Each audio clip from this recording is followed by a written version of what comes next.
Magandang laban po itong eleksyon ng 2028, mga kababayan. Mapupuno ho halos ng abogado ang Duterte line-up na senatorial, mga kababayan. Nung nakaraan, sino-sino ba yon na mga abogado na naroon? Attorney Vic Rodriguez, si Attorney Hinlo, ayan, di ba? Sino pa yon? Sino pa ba? Attorney Jimmy Bondok, JB Hinlo. Attorney ba si JB Hinlo? Nakalimutan ko. Di ba? Basta maraming mga attorney yon sa sa Duterte. O yan, nung nakaraang halalan. Ngayon may madadagdag po, mga kababayan. Aba, magaling din, matapang din, matalino. Nako, eto po video.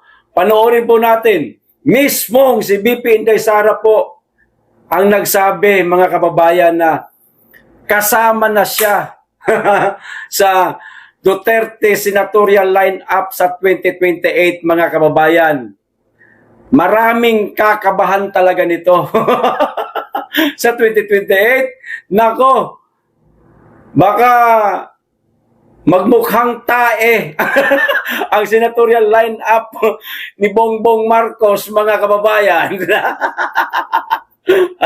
Presidente niya, lutang. Siya, bangag. O yan. Team lungag. Lutang, taka, bangag. Team lungag. Versus, mga kababayan, Duterte, pangalan ng tigas. Duterte senatorial line-up. Nako, ang daming abogado. Eto na po ang video, mga kababayan. Panoorin na po natin ang angas nito, mga kababayan. Nakita ko po ito sa mismong post niya na pa-OMG nga siya. Sinong siya? Ito nga yung panonoorin nating video. Ito na po. Including Attorney Johnson. Apat na. Bibi, sabihin niya sa'yo pa ba? Manimaan ka sa itong mga ni-tridor sa inyo. Hindi ka mo daw. Dili, I don't take it personally. Kasi, para sa akin ba, yung ginawa nila sa akin, personal yun sa akin.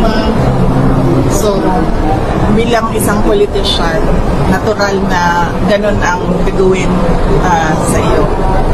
So, wala lang yan sa akin. Pero ang ginawa nila sa bayan, yung corruption at yung abuso nila, hindi yan personal sa akin.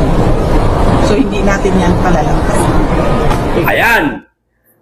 Tatlo po ang nabanggit niya sa bidyong ito, mga kababayan. Una, yung kay Atty. Rowena Guanzon. Sumunod, yung mga nang-api sa kanya. Yung mga nanggipit sa kanilang mga Duterte na mga kapwa po nila politiko at ang mga nagnakaw sa kaban ng bayan, mga kababayan. Unahin po natin yung kay Madam Rowena Guanzon kasi ito po ang highlight sa video natin ngayon, mga kababayan. Natanong po si BP Inday Sara sa isa pang video na nauna pa ho rito. Pero hindi ko na makita eh. Ito, nadugtong rin naman at nakita ko rin naman po sa post ni Madam Rowena Guanzon mismo. Ito na lang po ang ginamit kong video. Ang tanong po dito kay Inday, mga kababayan, kung hindi ako nagkakamali, meron na daw bang lumalapit sa kanya na gustong tumakbo sa pagkasenador sa 2028 at gusto sa senatorial line-up niya? Ang nasabi ni Inday Sara, mga kababayan, pero bago po yung tanong na yon, ay after po nung tanong na yon, nadugtungan pa po ng reporter na including, ano sabi? Wala pa. Sabi pala muna ni Inday Sara, upat na. Ayan. Upat na or tulo, upatan mo na. Parang naguguluhan siya ba? Apat na daw or tatlo ba yun? O apat, ganon. Pero, nung nabanggit na po ng reporter na including Rowena Guanzon, sabi niya, upat na. Sabi, tatlo siguro nasabi nung una, mga kawan. Tatlo. Tapos including Rowena Guanzon, Apat na. Ayos! Ang gandang ano nito. Ang gandang laban sa 2028. Pero, mga kababayan, alam ko po na marami dyan sa inyo, sa ating mga kapwa natin DDS, na parang hindi pa sila ganun ka-open. Pagdating kay Rowena Guanzon, parang meron pa po silang mga, alam niyo yung pagdududa. Kasi Rowena Guanzon is dilawan, tapos kay Lenny nung nakaraan, mga kababayan. Hindi niya binanatan si Lenny, pero itong kabila, itong mga dilaw, sila Risa, sila Tartarin, Boy Tartar, si Llamas, pinagbabanatan niya. Alam ho natin yon. At ipinagtatanggol niya ang mga Duterte, mga kababayan. Hindi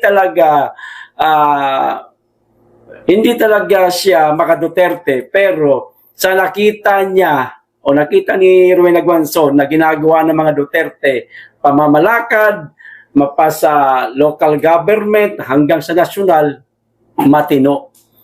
At higit sa lahat, galit sa droga at galit sa korupsyon. Na yun din ang gusto nitong si Rowena Guanzon. Kaya siya ngayon, nagsara Duterte kasi ang mga kapwa niya dilawan, mga kaibigan niya dilawan, sila Risa, bla bla bla, sila dyan, sila Dilima, kumapit na sa patalim.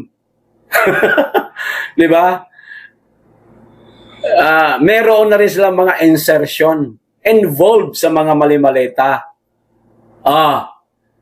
Hindi nga ganung klaseng tao si Rowena Guanzon. Oo, alam natin ang background niya, dilaw, pink, pero yung kanyang ipinaglalaban ba? Ayaw niya ng korupsyon, ayaw niya rin po ng sa Duterte. Yun nga lang, pinanggalingan niya is hindi natin gusto talaga hanggang sa ngayon. Ngayon, kung tatanggapin sa ni BP Inday Sara, na maganda naman ang hangarin niya, kaparehas din naman ng mga Duterte, bakit po tayo magdududa? Kung tinanggap nga siya ni Inday Sara, tanggapin na rin po natin mga kababayan. Kasi marami po ako nakakausap naman din na mga kaibigan natin DDS, na yun nga, meron pa silang pagdududa kay Madam Rowena Guanzon. Ako, okay na ako. Okay na sa akin si Madam, okay yan. Wala akong problema dyan. Okay ako na maging line up siya ni BP Inday Sara. Meron pa rin iba na ayaw pa rin talaga.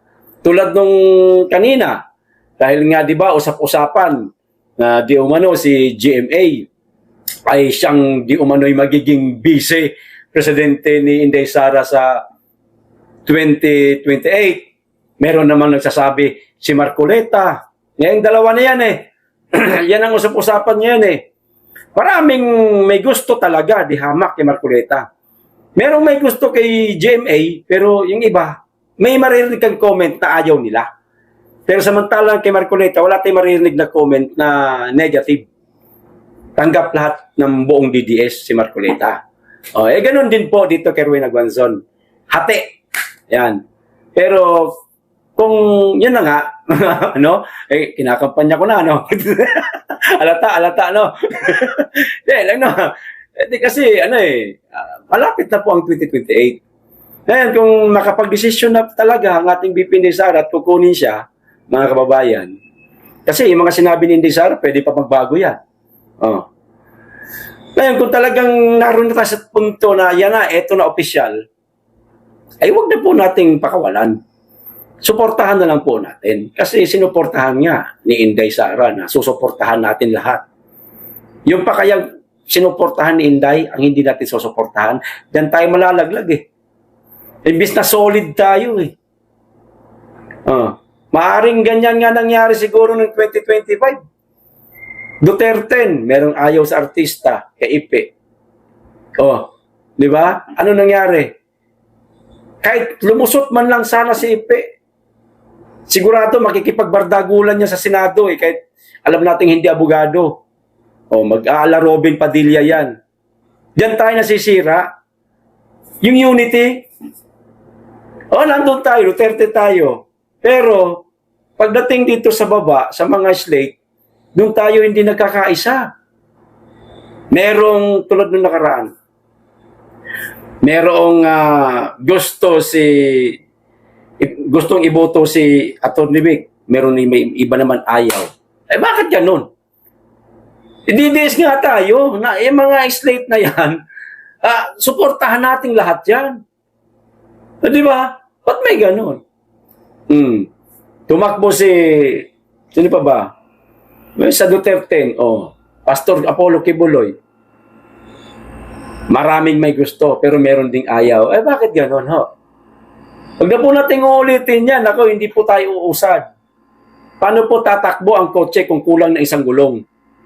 Di ba? Paano po tatakbo? Paano mo maililiko ang monobela kung wala kang hahawakan?